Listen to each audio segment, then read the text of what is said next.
Thanks everyone for joining us. I am just preparing to live stream on YouTube. So just give me a couple of minutes while I get this started.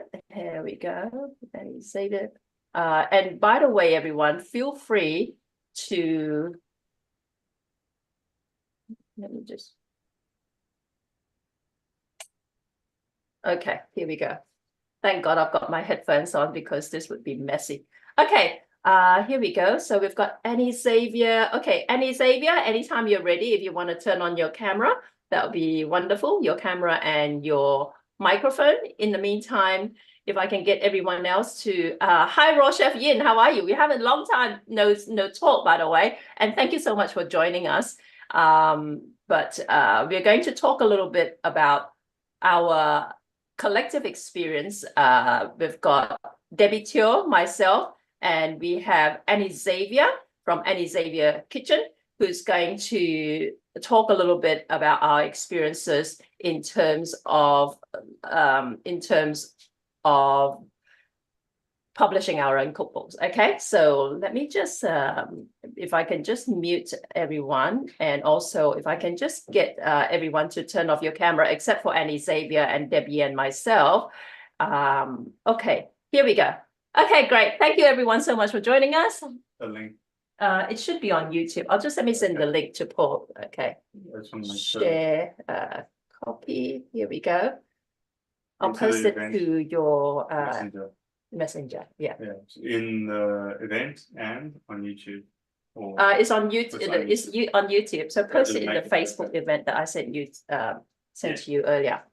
Okay, guys, thank you so much everyone for joining us. I have the legendary Debbie Teo, who has published so many cookbooks, some of which I didn't even know she had anything to do with. One of my go-to cookbooks, that's kind of like my Bible. When I had my restaurant many years ago, is this book called Street Food of Penang, something like that, right? There were so many recipes I used and adapted, and I had no idea because she wasn't actually officially credited as the author. She was just credited as the recipe contributor, all right? And in fact, all the recipes in that amazing cookbook, it's one of my favorite, one of my most used, is actually by Debbie Teo. But like I said, Debbie is not strictly a self-publisher, because as far as I know, Debbie, correct me if I'm wrong, all your cookbooks were actually, because Debbie is such an authority in the space of Nyonya cooking, Debbie's cookbooks are actually, you know, by the Star publication and other like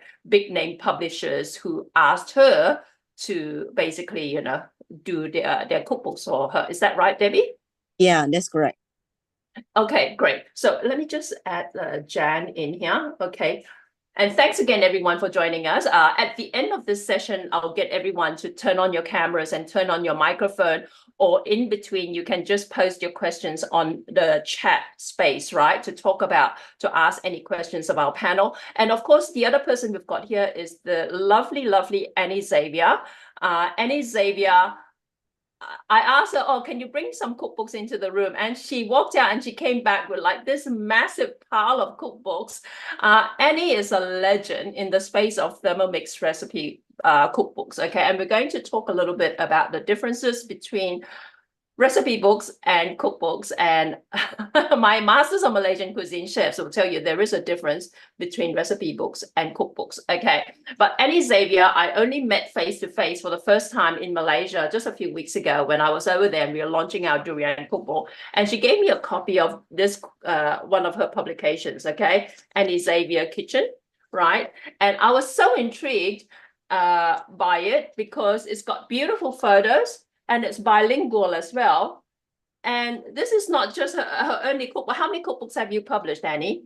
I have published a total of 14 cookbooks with no repeat recipes. Oh my God, isn't that crazy? No repeat recipes, 14 cookbooks. That is so amazing. Okay, now I want to actually address this somewhat from because all three of us, Debbie, Annie, and myself, are Malaysian.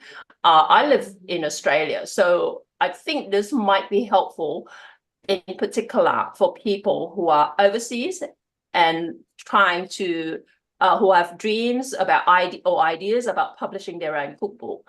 And when I first explored the idea of publishing a cookbook, I approach some authorities in the Australian like publishing space, and they all tell you the same thing. Anyone will tell you the same thing. Or I know a contact or a literary agent or whatever. And if you want to publish a cookbook, you have to write a pitch, and they will pitch it to different publishers, right? That's the go-to option. And what they will want to see on top, above everything else, is how many social media followers you have. Okay. And you know how tricky social media is nowadays. 5 years ago, I actually had nearly 2 million social media followers. Then my biggest online platform, social media platform, shut down. Okay, this is called Google Plus, which is owned by YouTube, by Google. Right? Google decided they didn't want anything to do with social media anymore, so they shut down Google Plus, and I lost 1.98 of my followers, million of my followers. Okay, so but essentially they want to see how many social media followers you have, because they want to know how you can sell the cookbook that they're going to invest in you, okay. And that is very, very tricky, because you're kind of like going begging all these different people to please publish your cookbook. Okay, so I decided not to go that route. And about 12 years ago, I had a restaurant which I closed. Okay, at the same time I closed it, someone suggested, why don't you publish a mini cookbook? Okay, this is my first publication. This is my mini cookbook with only 20 recipes, right? And we're going to talk about like the differences between this mini cookbook and this latest term that I co-wrote with our Masters of Malaysian Cuisine chefs. Okay, this is like heavy and all that sort of stuff as well, and it's hardcover. And it's got its own challenges as well. This was the second edition. This was the first edition. Okay, the first edition is soft cover. It comes with a cardboard sleeve, and it's a square and it's big and bulky. Okay, but it's soft cover.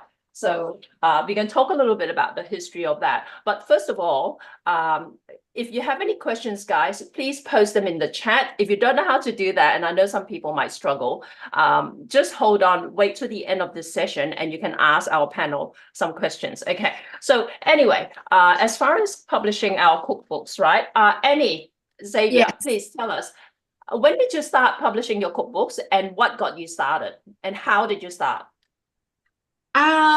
Okay, I think I'm a bit gutsy at that time. I started publishing my very first cookbook at about 8 years ago. Yeah, I tried out to be a Thermomix advisor for a year, and I don't really like the sales-based kind of environment, and it's all women. I'm used to corporate world, so I decided to just focus on cooking and creating recipes. Of course, before I publish, I started a page, which is the current Annie Xavier page, Annie Xavier Kitchen page. It's a page, it's not a group. So for me to share about what I cook.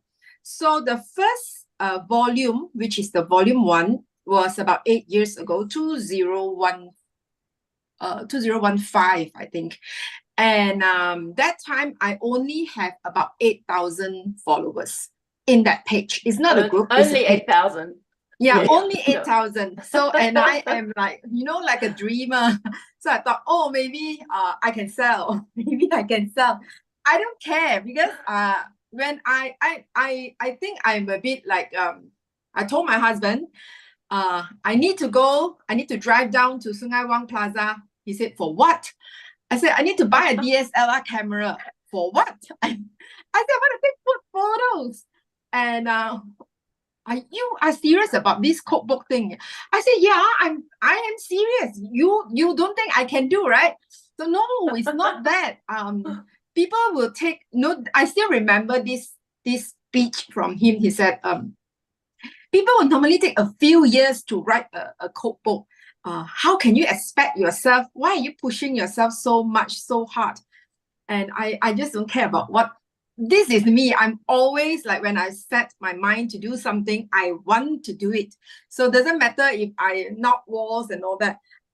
So that's how I got started. And of course, I have my way is I typed out all the recipes that I want to cook first. This was my first step. So every day I'll be at my computer typing out all the recipes, that I know, that I've eaten, my mom cooked for me. We always start from what we cook for the children and what our parents cook for us, right? We won't explore all those fancy things that we have never tried before or heard before. There are so many cuisines in the world. So that's how I got started. Typing, start by typing, not cooking.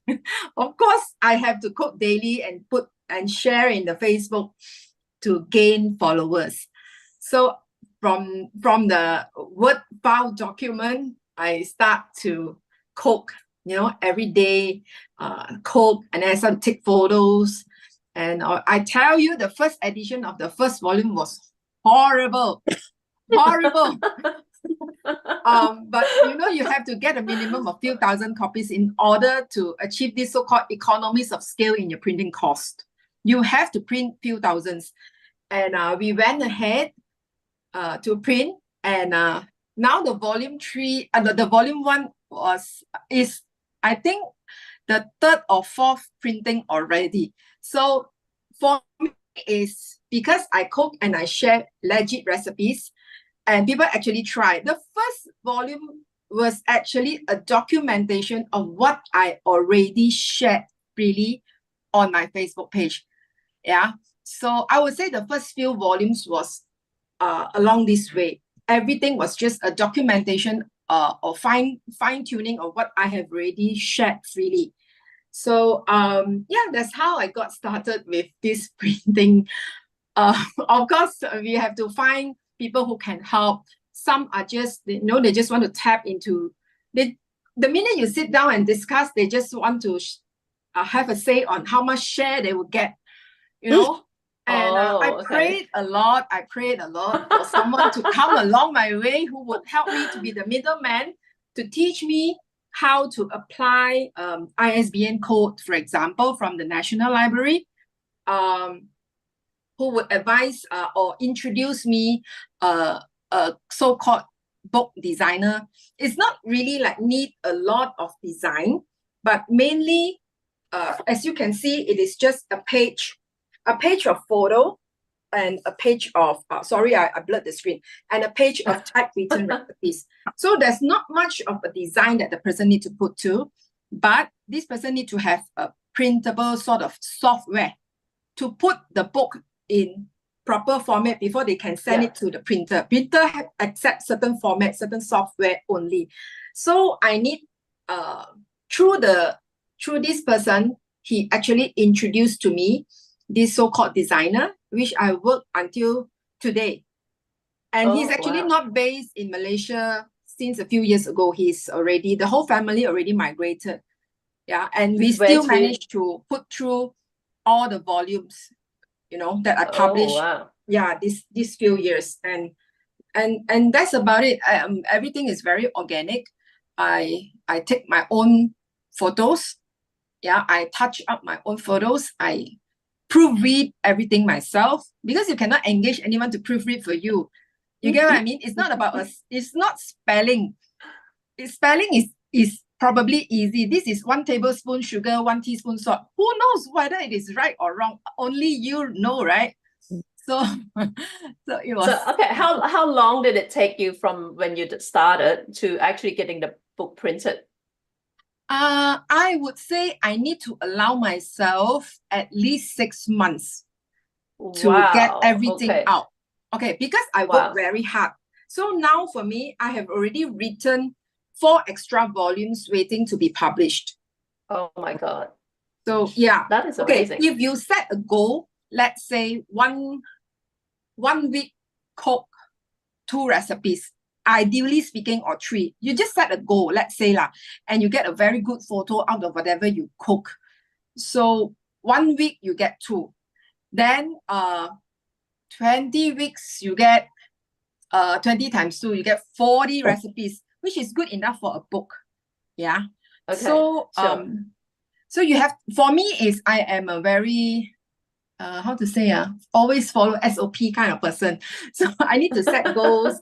I need to make sure I achieve goals. I need to make sure I am aligning my work schedule according to my goals. I want to achieve my goals. doesn't matter if it is a bit of delay, because sometimes we will fall sick, kena COVID, this and that. But setting goals, I think, is crucial for whatever you decide for yourself. Doesn't matter publishing cookbooks or losing weight or anything. You have to set goals for yourself. This is amazing. This is very inspirational. I have to be very by the focused. way. I have to be very focused. Cannot sekejap. Sorry, I don't know whether you can understand Malay. You cannot sekejap do this, sekejap do that. You have to choose a focus. There are people who are good in making YouTube contents, cooking contents. There are people who are very good on TikTok or IG. So you have to choose a focus. What exactly do you want? Just like HR, I am in headhunting.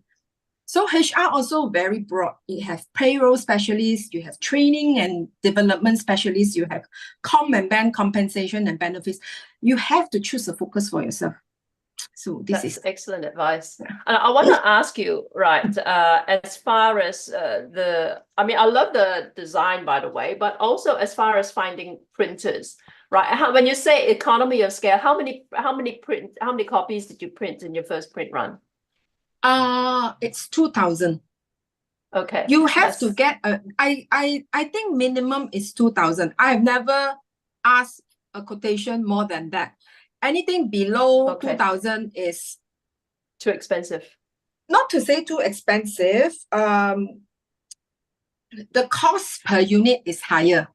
All right. Yeah. So cost per unit. We are saying cost per unit because if you print small volume, even at a more expensive cost per unit, the amount could be small as well because small unit, right? 500 times, let's say 10, compared to 5,000 over times 250. You get what I mean? Yeah. So we are saying cost per unit lah. So Sure.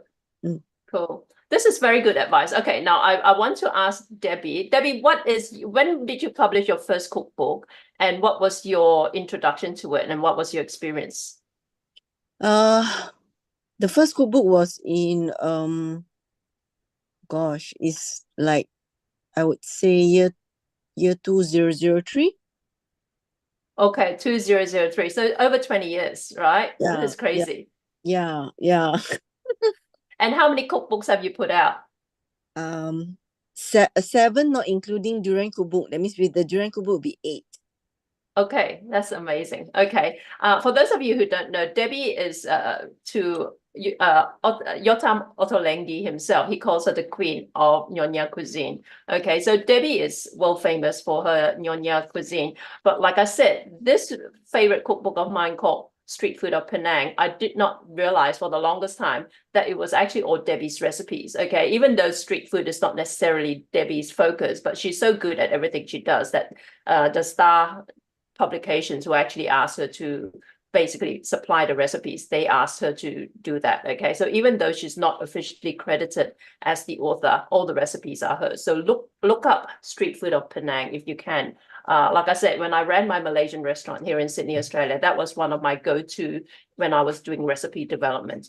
The other thing I want to ask you guys, okay, in terms of printing, in terms of photography, Annie Xavier, you did your own photography. When we were doing our Durian Cookbook, we had all sorts of problems with our first photographer, as Debbie Teo would know. I don't want to get too dragged. I know there's a lot of big nasty story behind it, but the moral of the story, without going in depth, we can talk about that next time, maybe in a private session, but the moral of the story in depth is if ever you ask someone to do the photography for you, make sure you sign a contract. Now, we actually had to consult a lawyer with our first photographer who basically essentially wanted to charge us. They quoted it as a particular price, and then when they weren't happy about something unrelated to the actual photography, they said, oh, they've changed their mind. They want to charge us more for use of the photos and whatever else, okay?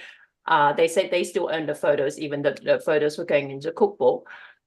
And we had to consult a lawyer in Malaysia about this. And the lawyer said, this is rubbish, okay? When you pay a photographer, you're paying them, for what they produce, and you own the copyright. And in fact, if the photographer used the photos they took from the session that you paid them to take, without crediting you, you can actually sue the photographer. Okay, so be very sure about your rights when it comes to food photography. I'm very, very impressed that Annie could actually take her own photos for her cookbook. We're gonna have to talk about this in future. This is mind-boggling. But Debbie, what's your experience with food photography? And by the way, Debbie Teo actually did a lot of the food styling for the durian cookbook. You don't know that yet. And Debbie has yet to invoice me. I keep harassing her to invoice me and she hasn't yet, but we're gonna solve this now one of these days. But Debbie is an amazing, apart from being an amazing chef, she's also an amazing food stylist.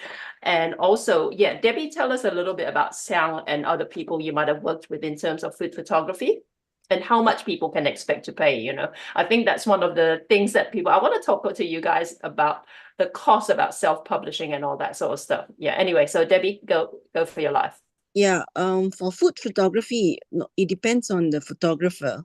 So it can range from $150 per picture to This is Malaysian ringgit, by the way, guys, for those who are not watching. Yeah.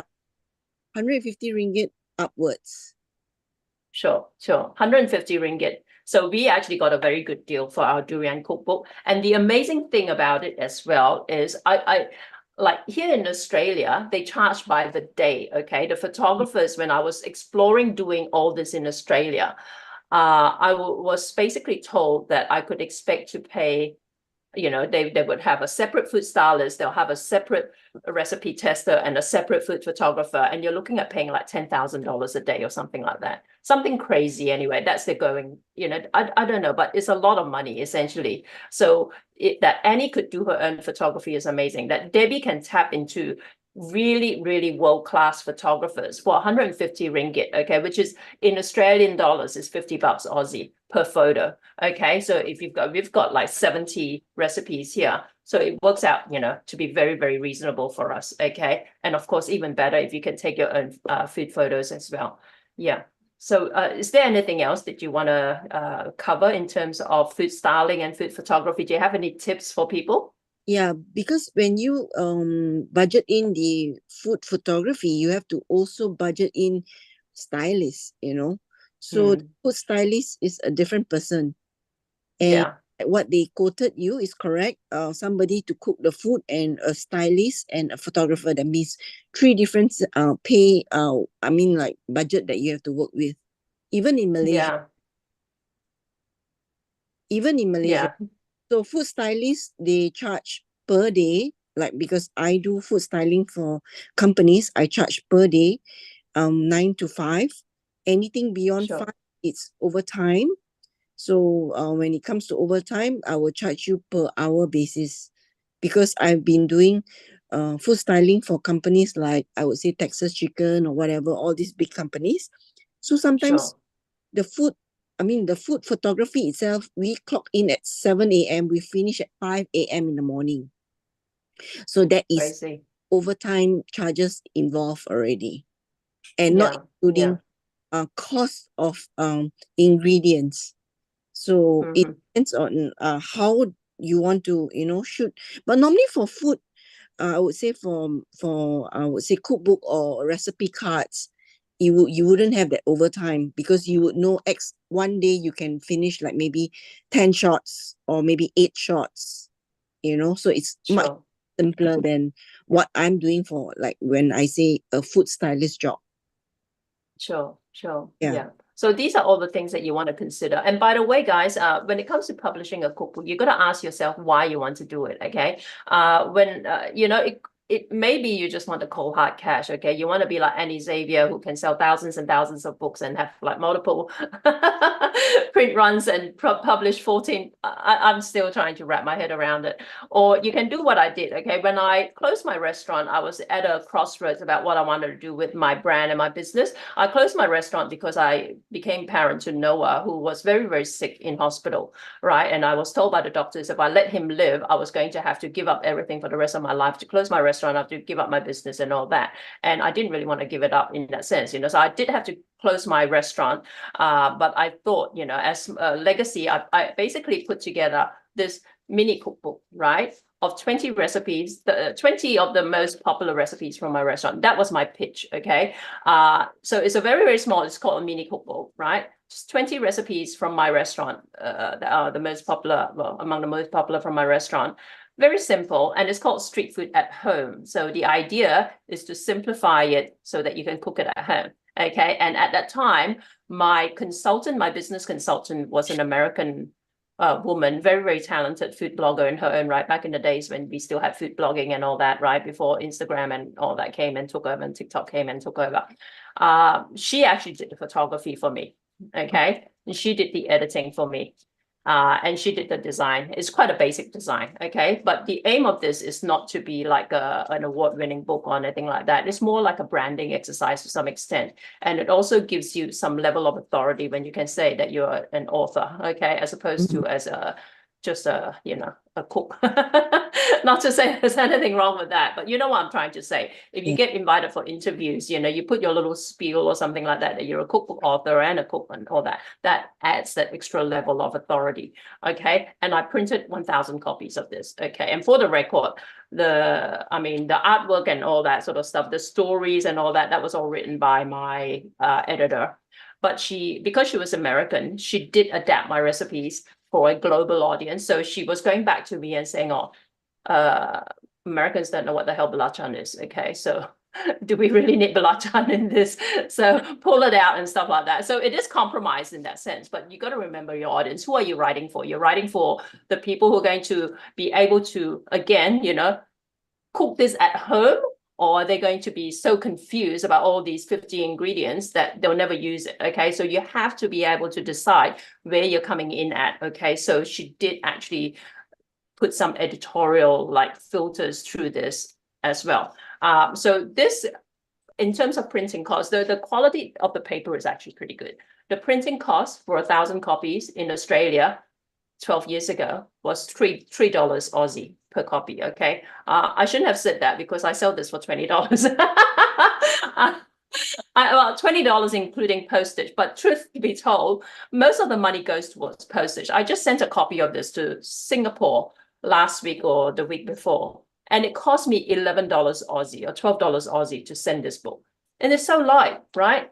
Yeah. $12 Aussie to send this book. So I'm not raking in the big bucks, but like I said, it's nice just to have, as this is my book. But our collaborative cookbook is the Durian Cookbook over here. Okay, and this has 70 recipes. And this did not take us 6 months for Annie Xavier with her fastidious work ethic and all that. This literally took us a few weeks, right, Debbie? In terms of the recipe side of things, and the good thing is this is a collaboration. So I didn't have to come up with 70 recipes.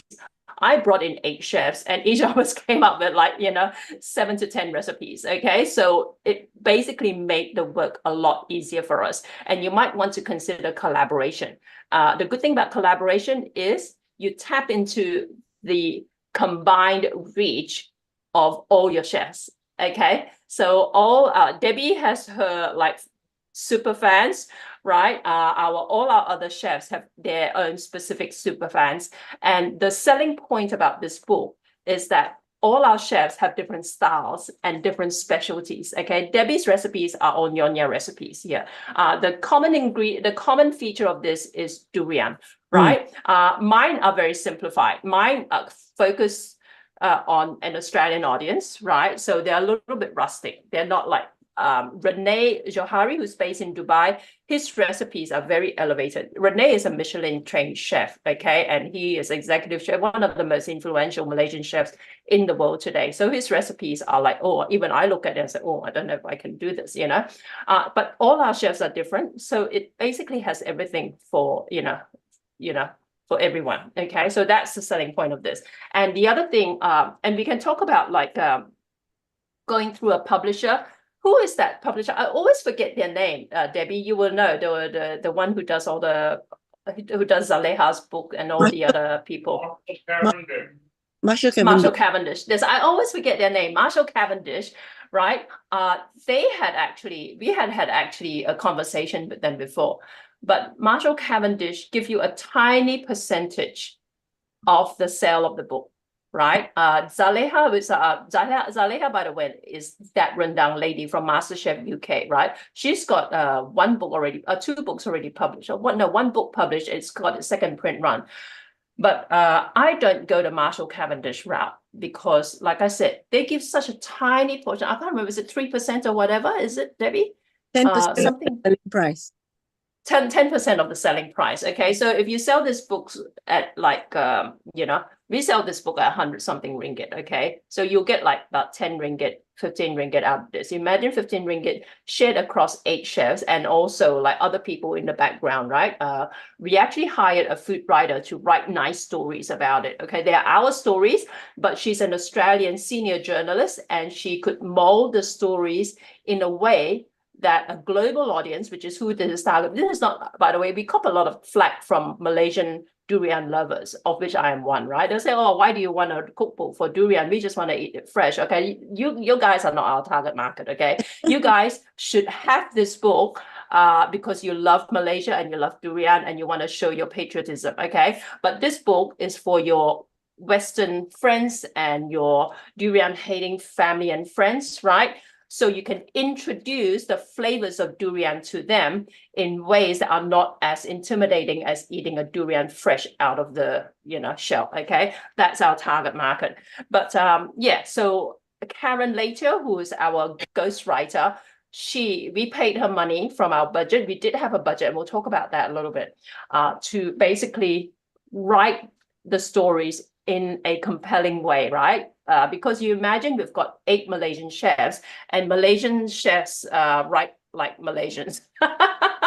I mean, not to say that their language is bad, but it's very local, right? And you want to appeal to an international audience, and it paid off, right? I think like the fact that we had such good writing helped us to get on the world stage. We did not actually approach. I'm the sort of person who's very stubborn. I'm not the sort of person who looks for like awards and all that. You never see me post, oh, I just won an award. You don't see that, right? But we got contacted by the Gourmand Awards people, and they said, we noticed your cookbook and we want to feature it at our Gourmand World Cookbook Awards, and we're going to give you an award. We didn't know what award we're going to get, and it turned out we won first prize in the category of fruits. We won in 3 different categories, okay, like second prize in something, whatever, I don't know, but first prize in the category of fruits in 2023, at the end of 2023. Okay, but yeah, so that's the story of the Durian Cookbook in a nutshell. As far as printing, as far as the pitfalls, so I mentioned this discussion is about cookbooks and navigating the terrain, right? The pitfalls of self-publishing. First of all, like I said, Marshall Cavendish, they would only give you 10%. Once you split it up among your chefs, everybody's getting 1 ringgit each, right? Per book. And it's just like almost not worth it, okay? But what they do have is a distribution network. You don't have to worry about all that rubbish anymore. That's where we are stuck at the moment, okay? And the reason is that, okay, as far as the cookbook printing, this was our first print run.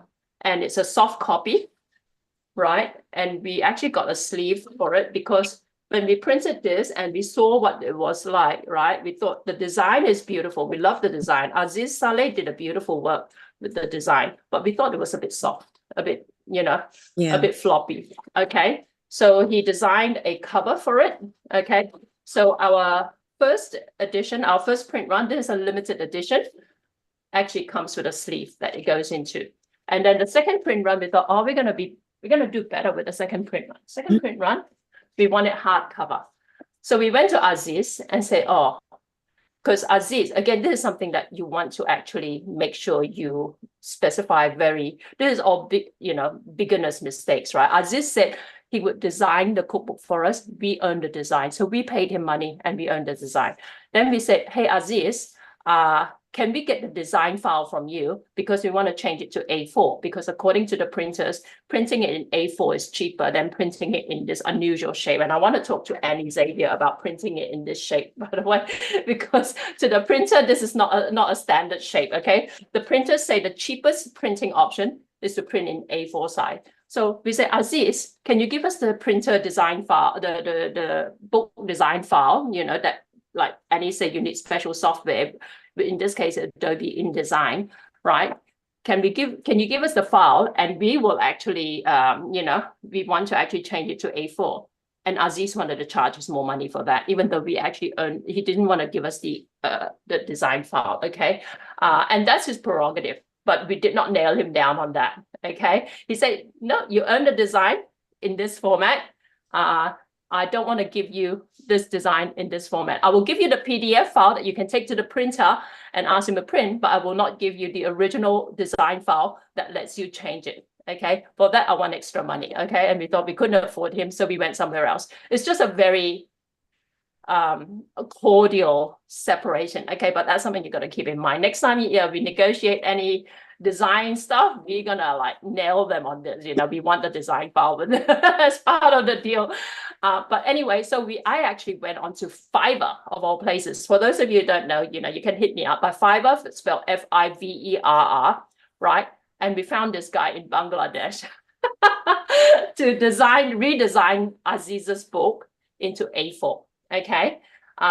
So he redesigned it in A4. He made a couple of design changes, like these panels that I'm going to actually remove after I've seen this particular edition. I'm going to remove it. But because it was cheaper to print in this, we thought, because the original book was a bit floppy, right? And we needed a sleeve, we thought, let's make this hardcover.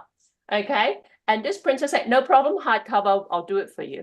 And when we got it, I said, how much is it going to weigh? Because this book weighs just under 1 kilo. It's 950 grams. When we send anything from Australia, it is freaking expensive. In fact, when you even send from Malaysia, it's freaking expensive. Okay, everything is scaled by 1 kilo mark. Okay, this is just like about 50 grams less than 1 kilo. This book, the printer said, I can't tell you how much it'll weigh until after I've printed it. So it comes back and it weighs 1.24 kilos. Okay. So this is where our problem is now. This freaking book cost Debbie, right, to send this book to someone who bought it in Singapore. Just the postage from Malaysia to Singapore is 90 ringgit. Okay. And we were selling this book for 118 ringgit. 90 ringgit of it went towards postage. Okay. So we were really trapped in that. So these are all things that you have to work out. So now we are back to the printer. We're going to get a third print run, and we're trying to get it to weigh less than 1 kilo again. But these are all the pitfalls that you have to look into. But in any case, right, I am very confident of selling this book. Because I have a couple of hundred still sitting at Debbie's house. I feel so bad about this, right? And I'm actually negotiating with someone to bring it over to Australia. And we're going to talk about selling the cookbook. How are you going to sell it? Okay, Annie, let's talk about you. How do you sell your cookbook? Where do you sell it? I have so many people come and say, I've got Annie's cookbook. I'm like, what the hell? I was eating lunch with somebody yesterday and they said, I've got Annie's cookbook. I'm like, what? You really? But anyway, so tell us, how do you sell your books? I actually sell the book through my own website. Yes. And so I am also the official packer, official shipper, every single thing I do. Yeah. So I know about the postage because I do it almost every day. Sometimes postage can cost more than your book. Yeah. And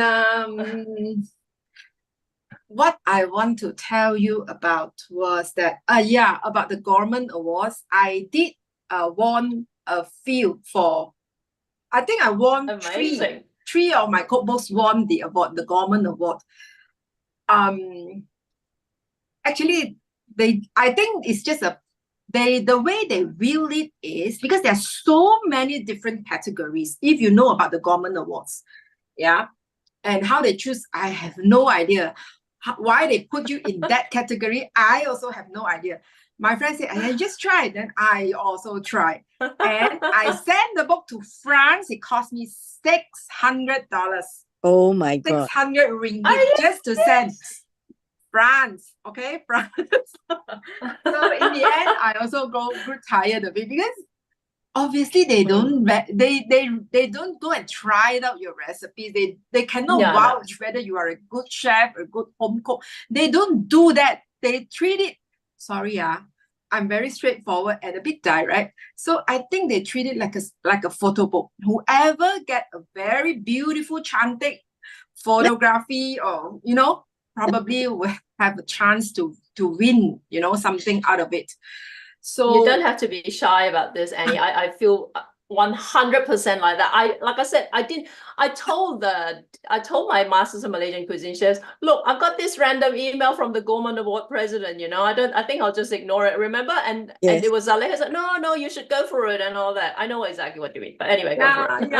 I went for it for a few of my cookbooks, and I did win something. The logo where they allow you to put the red whatever lah. Like on the So anyway, that one is over. Now you want to know about the selling. Okay, I sell through my own website, which I have an IT husband to help me create. We tried ebook. We tried ebook before on Amazon. Yeah. Okay. And it is not, my opinion, our opinion as husband and wife, it is not worthy, because they will take 70% cut. That's right. Oh my All God. right. Number one, 70% cut. Number two, they won't even bother. Their customer service is really a bit lousy. Number two, this is the customer service. Number three, they won't even bother to ask you, when they issue a check from America to you. They just put Annie Xavier Kitchen. I am not Annie Xavier, okay? I'm a Chinese. I have a Chinese name as per my IC. So Xavier is just happened to be my husband's family name, and in the end, the 30% that they gave you, issue under Annie Xavier Kitchen, which obviously you cannot walk into a bank to bank in for yourself, because your name is not Annie Xavier Kitchen, okay, as per IC. So, and they took a withholding tax out of the little 30% that they gave you. Can you imagine? Tax on tax on tax on tax, and a wrong check. So it's a hassle to get back the first paycheck from them. And we decided to just scrape the idea, and we withdrew from that. And then now we are happily using Cookbooks. Happily using. So is that right? And it's doing well. It's doing well. Nice. Okay. And it's residual income for the Cookbook quarter. So yeah, we put it on Cookbooks because that's the only way to reach out to the to everybody. If you rely on physical cookbook, the postage can be very expensive. Yeah. And I want to ask you about the shape of your book, right? What made you decide to make it in this shape? And is it true that it costs more to print it in this shape than in A4? Or? I think that is rubbish. That's a good one. I like that this is light, Let me show you. This is a pandemic project, which I kind of forced my kids to, Oh, it's your kids. I am the writer, but I forced them to cook, and I record them. I said, you put this. Okay, turn off the heat. Okay, put this, stir in. So to give people the idea that kids can cook, which is true lah. If you properly teach them, it's a very good living skill. All right. Yeah. So kids can cook. I make videos of them and put on Instagram. And then I decided to, publish a cookbook for each of them. You cannot just publish for one. Okay. This is about the Zhangga. So you must do everything fair and square, because you have two. So I cannot publish one and don't publish the other. So I have this. It's a pandemic project, which is, you see or not, the different size. Okay, interesting. I even have a very small book which I did with a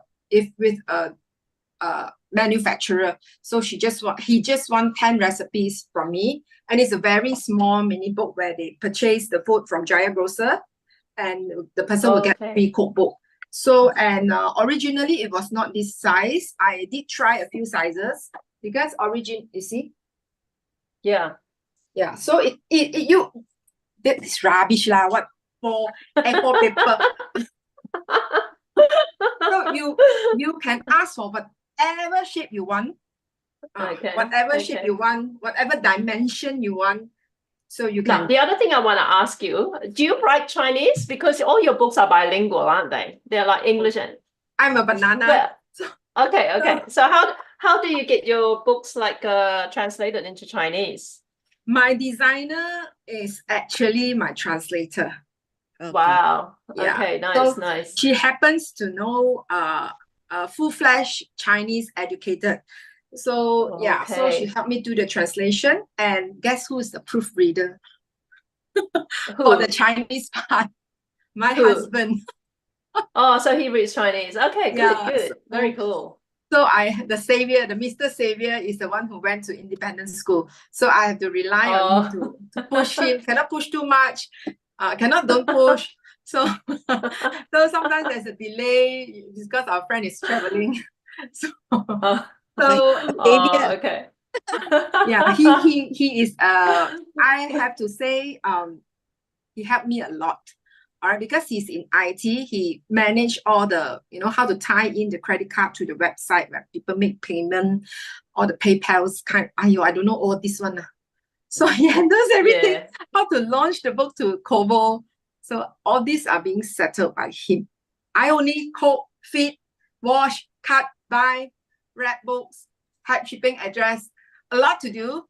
But I have a bit of help on this IT part from him, Fantastic. which I am very Now, grateful. Yeah. so your ebook version is only available via Kobo? Like you don't sell it as like a PDF or anything like that? No. No? Okay. No, I Okay, cool. Yeah. Okay.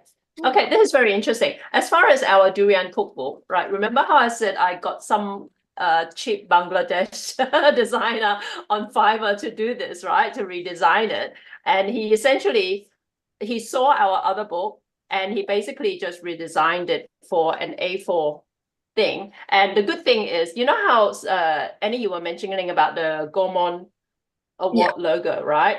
They actually, you would know this if you've won like awards from Gaumont before. They try and sell you the stickers. The okay? stickers. And they're super, I know, I think that's how they make money, you know. Yeah, they try to sell you the stickers. Yeah, they say, so instead of buying the stickers, we just got them printed on the cover. Okay, so that's one thing. The other thing is it allowed to do it, to print the government sticker? I think so. Well, they can sue me also. No, he said no. He did tell me actually we are allowed to use it. Okay, he didn't. He sent me the artwork for the logo. Like at the time, he said you're allowed to use this, but I don't know if we specifically are allowed to use it by buying his stickers or whatever. I don't know. But anyway, so as part of the deal, remember our initial designer, very, very talented guy, but he wanted a lot more money just to give us the source file, okay, not to do anything, right? Just to give us the design file. He wanted a lot more money. For a fraction that amount, I managed to hire a Bangladeshi guy to reformat it. And also, as part of the deal, he gave us not just the print-ready version of this, he also gave us the Amazon Kindle version, although now that what Annie said about Amazon Kindle, I'm like, oh. He gave us the Amazon Kindle version, and he gave us another version, which is for Amazon print on demand, okay? Which basically allows people, a lot of people are saying, oh, can we buy this on Amazon? And remember how this weighs 1.25 kilos, right? And for me to send this to America, it's going to cost me like $100 or Aussie or something like that, or $70 Aussie to send this anywhere around the world, more than the cost of the book. Amazon print on demand means the customer, when they order it on Amazon, they get a copy printed by Amazon sent to them. Okay, it costs more to them, right? It may be a little bit daunting for them to say, oh, wow, like I have to pay this much for a printed copy, but it still works out cheaper. It means that we don't have to send stock to Amazon to sit on their shelves, and for us to get charged for storage and all that. As far as Amazon Kindle selling your book, I actually just signed up for a course. Okay, it cost me hundreds and hundreds of dollars. I've just gone through lesson 2 of 56 lesson, but this guy promises to teach you all the strategies to be successful on Amazon Kindle. Okay, so I will actually come back if you guys are interested in the self-publishing your cookbook thing, let me know, okay, either privately or now, and I will come back and report back on how much I learned. I'm going to implement. I haven't listed this book on Amazon yet, but as far as selling these hard copies, right? I mentioned that we are having trouble. Like, I carried this back in my luggage when I came back from Malaysia. I carried 12 copies, 15 copies back, right? And that meant like 20 kilos excess luggage. You know how much I paid for 20 kilos excess luggage on MAS, which I know. And don't fly by MAS, guys. I had to keep trolling them because they stuffed us around. But it cost me like hundreds of dollars in excess luggage fees, okay? So remember, everything you do has a flow-on effect. So you have to plan ahead, okay? So each book, it works out, each of these books that I brought back with me, in terms of how much I paid for luggage, each book cost me about 24, 25 Aussie dollars. Okay, just to bring this back. So if you buy this book from me in Australia, and by the way, this is my final copy. If you buy this book from me in Australia, whatever I charge you, just think Jackie actually paid $25 just to bring the book over, not to, not to develop the book, not to print the book, just the cost of whatever. So don't complain how much you're having to pay. Okay. Now, in terms of pricing your books, guys, how do you work out? Okay, Debbie, how much do your books sell for, by the way? But like I said, again, Debbie is such a highly regarded and high demand chef that how do you negotiate your fees when you publish cookbooks, by the way, Debbie? My last cookbook with Marshall Cavendish, oh my God, it was like 10 years ago, I think. It's like we were selling it at $49.90. Ringgit. That's very cheap. RM. $49.90. RM. Okay. Sure. RM. And how much did Marshall Cavendish pay you for the book? Like what I said, 10%. 10% that's of it. Did they give you an initial upfront payment? No. Okay. No, so because they pay you 10% outright. Yeah, for Marshall Cavendish, what they do is they send the photographer, they send the editor and everybody to your home to do the shoot. Okay. I basically just have to cook and they do the rest. Okay. And by the way, guys, if anyone wants to go the route of having a publisher publish your book, Marshall Cavendish would like to talk to you, okay? And that the reason is that's how they make money. They get your recipes, they give you an editor, they give you a photographer, but they basically will keep 90% of the the value of the book, okay? Annie, so how do you work out the pricing of your books? Suka hati. There you go. So you name your price, right? Yeah. But I mean, as long as they sell, because that's I all have that followers. matters. The thing is, because I have followers, and they are very supportive, and Cool. I have a lot of testimonies. People cooking my, how my food, how my recipes bring love to their dinner table. Bond their family. How much their kids enjoy making this, making that. I have over. I tell you, if I were to count all of them, it's over 10,000 of testimony screenshots I have.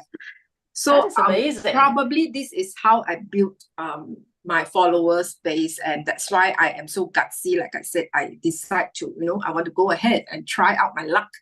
The first cookbook is always trying out your luck, right? If it doesn't sell, you will end up, feel how much probably 30,000-40,000 of books worth printing cost in your room. All the books there, you have to find a place. That's why so many people ask me, they say they also want to be cookbook author. Of course, apart from hard work, which every line will need that, not just this home cook thing. Yeah, even if you are a lawyer, accountant, all this requires hard work to climb the corporate ladder, right? So apart from hard work, you must know whether you are doing it for fun or you really want to sell, right? Exactly. If you want to sell to who? Still thousands of books in your room. So you have to have an idea. You want to sell it to who? I mean, if you have the money, what is what is 幾十千? You get what I mean? You go Yeah. Hokkaido holiday for family 4, you can spend the money in a matter of 8 days, you know. Yeah. It's not the money, exactly. is do you plan to sell? If you plan to sell, you have to have followers. Otherwise, it will be, you know, realizing a dream and keeping the books in your room. Exactly. That's the thing that most people forget about, you know, the amount of hard work that goes behind the scenes. Annie, like I said, I was at lunch yesterday and the person next to me said, oh, Annie Xavier, I have her books. And, you know, she's very popular. She's been invited to go to Melbourne and all that sort of stuff.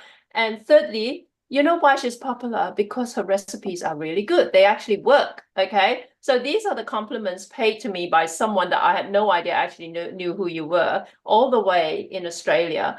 Okay, so tell me, like, apart from being invited to go to Melbourne, what sort of opportunities have, like, publishing your own cookbook provided for you? I don't have much opportunities when it comes to this. Probably I'm not popular enough, or I don't rubbish. come out quite often to mix around. So there are a lot of those, you know, IG marketing companies who represents milk, honey, whatever, butter. You know, they will ask for collaboration, but it's Sure. whether you want to do it. It doesn't pay a lot. It doesn't pay a lot, but they will probably ask for one IG video, one real video, one story, you know, that sort of thing. So I don't really accept that kind. But I do help friends to promote their home-based food, which is worth no money at all. But I find it more more rewarding, helping another mom to, you know, to push their products. I find no money, that one is just helping a friend. So no other opportunities other than going to Singapore, Melbourne and Perth for cooking class once in a while. Once in a while. I'm very quiet one. You know that day when I came down to meet you, you roughly know my lifestyle. I have to take care of my mom. I have to take care of the kids, husband forever traveling, you know, IT line. So it's not so much on, I find it like I need to be real. Probably like you say, you and Noah, sometimes doctor, you know, give you a very direct answer is either Noah or your restaurant, or, you know, you have to make a choice. At this age, I think I need to be realistic. It's not so much on who doesn't want to chase their dream, right? Who doesn't want to be more popular? So it's a balancing between life as a mother, as a wife, as a daughter, a daughter-in-law, and earning a living out of whatever you know choose to do. And I'm quite happy lah. I would say I'm contented at this moment. It's not fantastic, but at least as I can do what I like and I still earn a living. No need to like every month give money. Something like that. And by the way, someone talked about print on demand, Amazon print on demand. I posted in a group on Facebook a couple of days ago and about shipping to America. Actually, by the way, I actually have a bookstore in New York who reached out to me and said, oh, can we actually stock your books? Okay. And I'm scrambling here. I'm like, okay, yeah, no problem. And I didn't know how much this book freaking weighed until I went to Malaysia recently and saw Annie Xavier, right, at my book launch. And I'm like, he wants 20 books for his bookstore, his small little bookstore that specializes in cookbooks. 20 at the start, right? Initial order. But it's so freaking heavy, he's going to end up paying $1,000 Aussie just for the shipping, at least, right? So I'm trying to find out how to ship it to him cheaply. So I actually posted in a Facebook group and asked for ideas and all that sort of stuff. And someone did mention, among the other advice around self-publishing, they say that Amazon print on demand is so much inferior to another company called Ingram. Okay, I said, I will look into it. Ingram print on demand.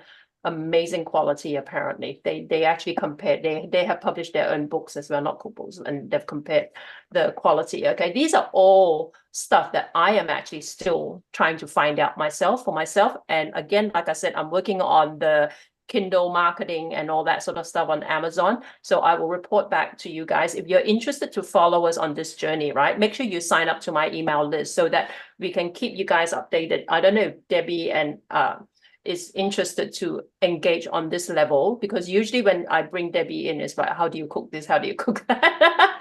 But like, we're talking more the business side of, of our food brands, right?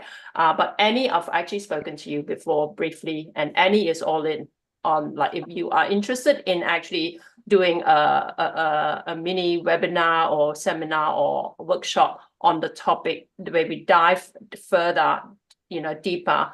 And of course, this will be a ticketed event, and we can actually give you everything that we've learned and give you guidance and give you ideas about how to, all your different options in terms of shipping, in terms of getting someone to fulfill your orders. I found a company in Malaysia.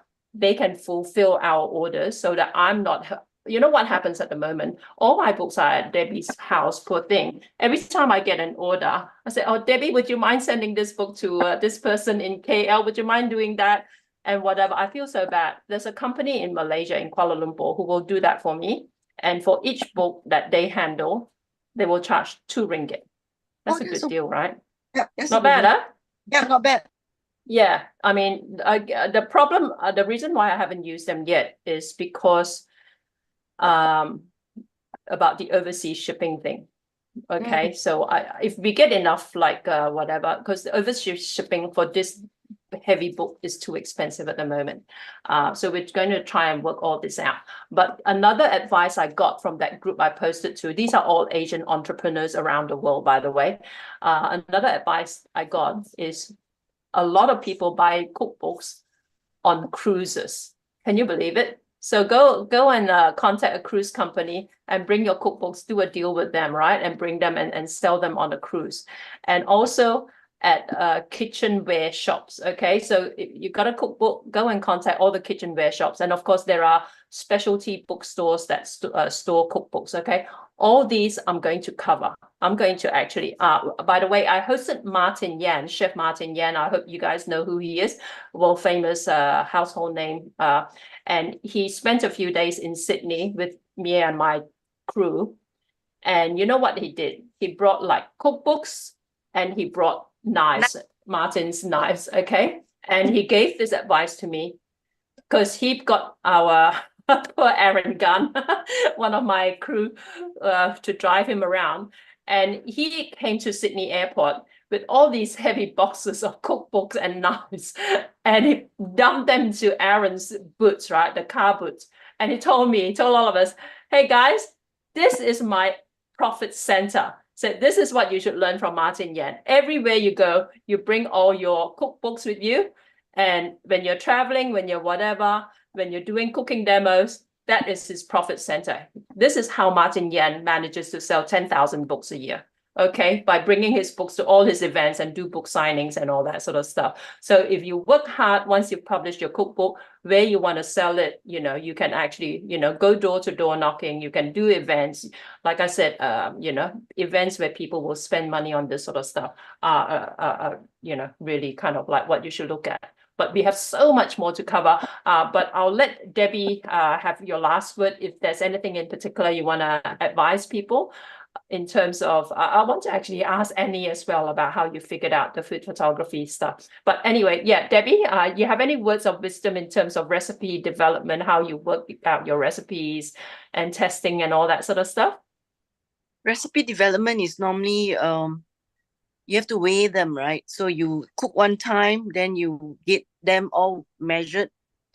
Normally, I will do a three times testing for each recipe. Yeah. Okay, you're much better than me. And Annie, do you have any words of advice to everyone? By the way, everyone, you can turn on your camera. And if you're happy to be on video, this is being live streamed, like I say, if you're happy to be on camera, feel free to turn on your cameras and your microphone so you can ask us questions directly. Anyway, Annie, yeah, what advice would you give people? I would say build your followers base. Don't go through publisher. Yeah, Mhm. learn your way. Yeah. Learn your way. Because publisher, like I know Marshall Cavendish or Seashore Publishing from Popular Bookstore. So they work in such a way where they will take a big cut, either that or they just pay you a lump sum of say 15K, and they have a team of 2 to 3 people come to your house, and they expect you to cook within 5 days to churn out all the recipes that are meant for the book that they are going to publish for you. So if your bag can withstand all this hard work in 5 days and all the havoc of everything in the kitchen, I'm OCD, by the way. So I cannot like this. What hina? My kepala will pusing. Okay, all these people come to my house. You know, can you imagine? Let's say 50 recipes cookbook, they expect it to complete in 5 days. Means Right. 1 day you have to cook 10 things, you know. 10 or 15, 10 to 15. Ayo, my kepala pusing. I tell you, my head will spin. So I cannot. So, but this, if you can, it's okay. Okay, this is a process that you need to learn, or you need to know if you go through a publisher. Yeah, of course they will take care of everything. Food photography, everything they will take care of, but you get a small amount of money for 5 days hard work. You weigh whether you want to do it, you know. For me, I take a longer road. Yeah, I take a longer road.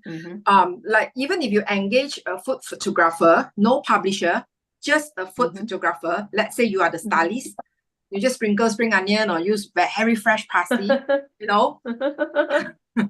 So they charge per photo, like it range like from 150 is very fair. 150 is very, very cheap.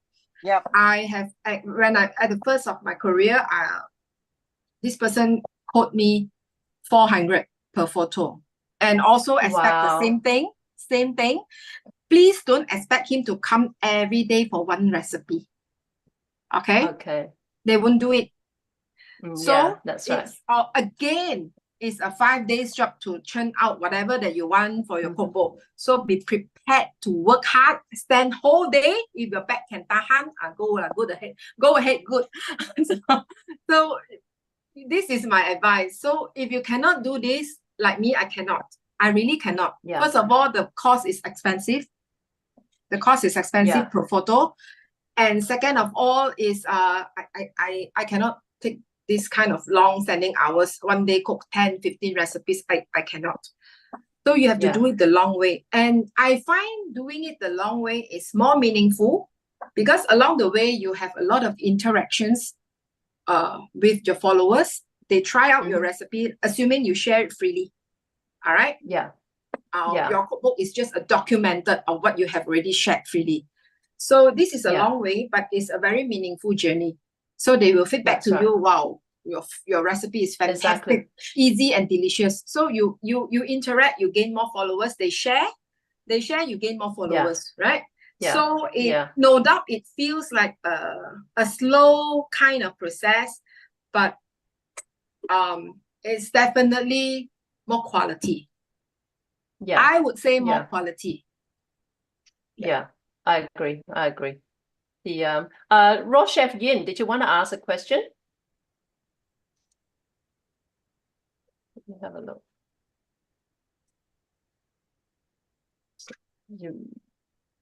Raw chef Yin is muted at the moment. Can you hear us okay? You? Oh, here we go. Yeah. Hi. Good to see you, by the way. For everyone who don't know, raw chef Yin is another very, very prominent figure in the food space in Malaysia, and she focuses on raw vegan food, right? Yes, that's right. Hi, Jackie. I actually wanted to, I was excited to hear that you were coming back to KL for the durian cookbook launch, but I was in the US. If not, I would have come for that's all right. Next time. Yeah. I'm just Annie, I've also seen a lot of your cookbooks everywhere. So I'm just wondering, like, how did you build up? Yeah, because you're talking about building up following, right? How do you yeah, what were the steps and what do you take to build up your followers, you know, so that, and you said like, wow, you have like what, 10,000 testimonials. That's like amazing. You know, did you give them any incentive as well to put out any testimonials, or they just No, try to sell? Yeah. no. But They like, are just mothers who are trying very hard to feed good food to their family, to impress their family. Okay, so this is my followers base. I don't have they are all mothers lah. I would say I have surgeons who are mothers who needs to put food on the table. I can have popular lawyer. I don't know them, but they know me. So and we communicate. And for me, I always believe it's not about who you know. I know how important it is to have connection. But I happen to be the kind of person who I would say humble enough to operate in my own space. I don't need to be kawan friend with big shots. Doesn't matter. They kawan me or they don't friend me. It doesn't matter. I am happy. Okay. So this is me. You have to find your target market. For me, it is very much every mothers who need to feed, who need to cook. That's how I build my followers. And of course, you see those people with a lot of followers normally are the people, either their content are super beautiful, nicely edited, or they share genuinely. Yeah, they share recipe. It's not just a beautiful photo, and then no recipe. People ask you how to cook. Sorry, cannot share. yeah. You see, those YouTube followers is how they cook step by step. You don't bother whether the recipe is legit first, but they share. That's how they gain the followers base, right? How many years did it take for you to do that? 8 years. 8 years. Okay. And which 8 years to platform, build your followers. which platform does it work best for you? It is still Facebook lah. Yeah, Instagram, I tried pretty much later stage. So it's not a lot of followers. And Instagram is a lot of videos. And you see how fast is the world now. We can be replaced in a matter of seconds. So like I said, I'm a contented woman. So I know my flaws, I know my weakness, I know my time limit. I cannot compete. Every day there will be new content creator come, more beautiful, more slim, more nicely edited videos, better content. You cannot keep. It's like a rat race. So Yeah. I am always very realistic. So I better focus in whatever I do best. So be it if I am not as good as popular as others, but I capture the heart of a lot of mothers. And I think this is a journey that God has given me. Yeah. Yeah. That's very inspiring, guys.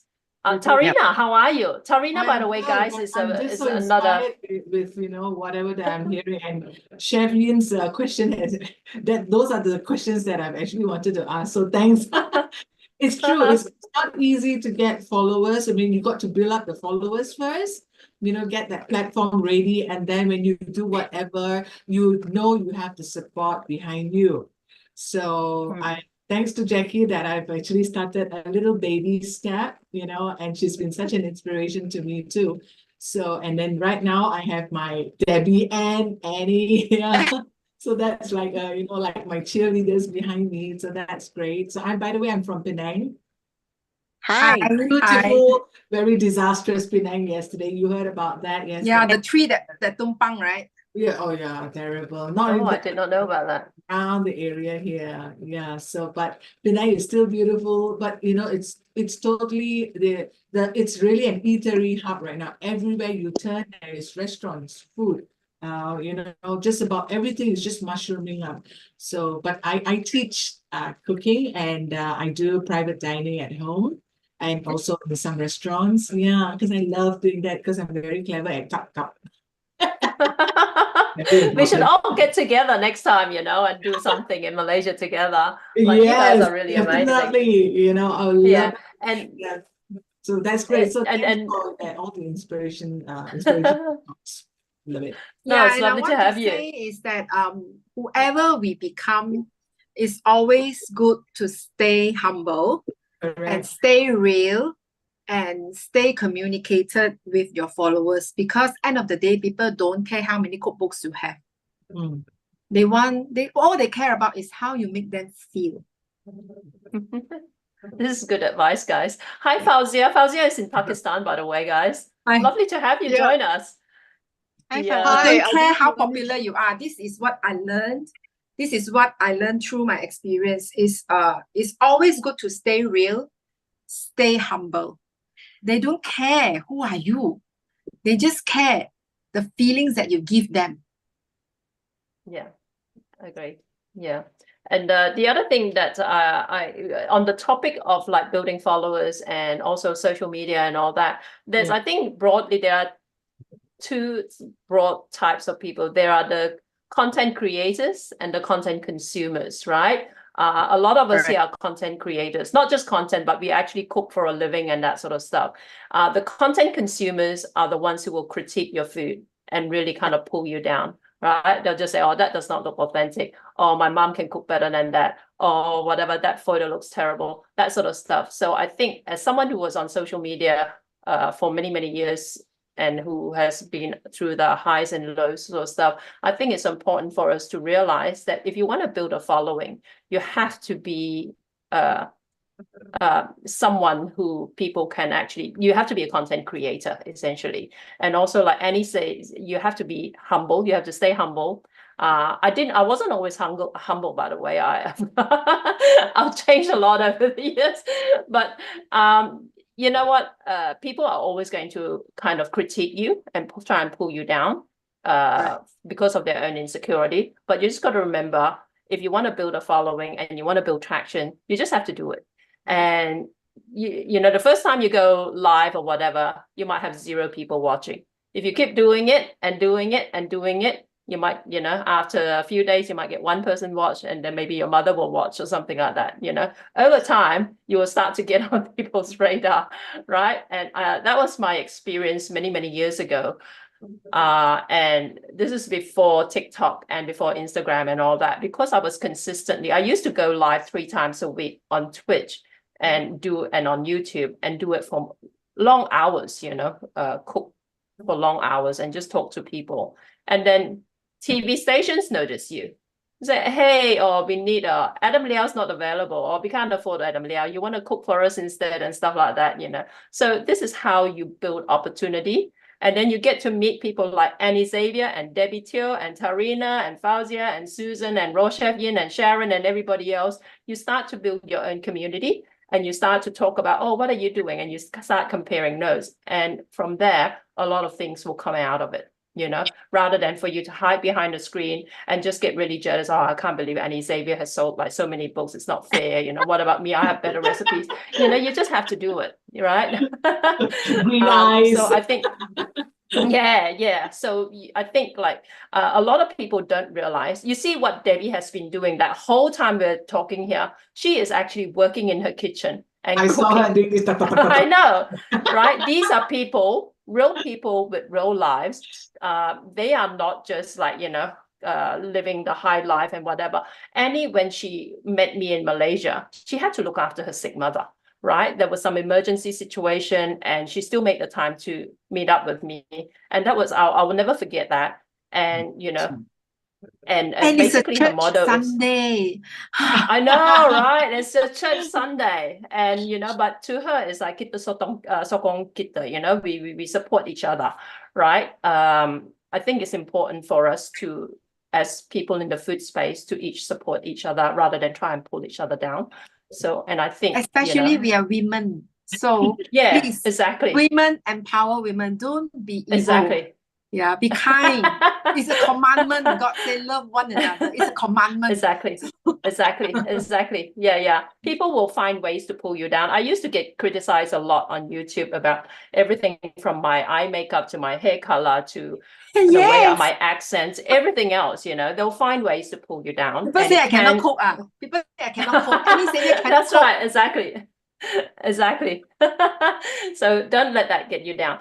So I don't want to hold these ladies up too much because, like I said, Debbie is just crazy cooking. Every time I go on a Zoom call with her, whether private or whatever, she is always cooking. She works like nobody I've ever met in my life, and she is so gracious to let me store my cookbooks at her place. And she goes, like I said, and she'll say, I'll tell her, look, I need to send a cookbook out, and she said, don't worry, Jackie, I will do it for you. I'm like, where do you find the time? And like, oh my God. So I owe her my life basically at this point.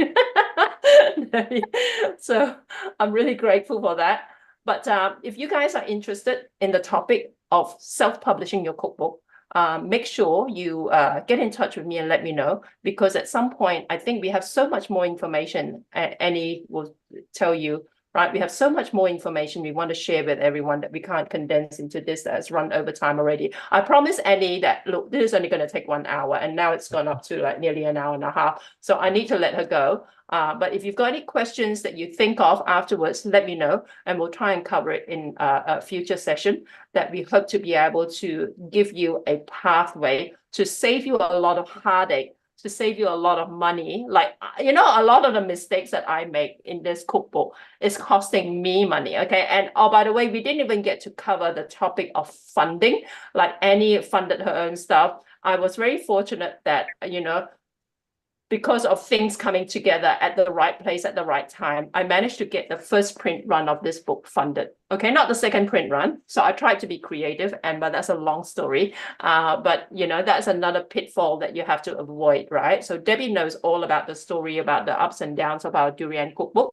It's still, we can still create our own success. Okay, we don't want to let all our mistakes pull us down, but by the same token, we want to help you save a lot of money and hopefully make a very comfortable living, at least. Anyway, if your cookbook is good, okay, there are lots and lots of ways to do that. Okay, thanks again, everyone, for tuning in.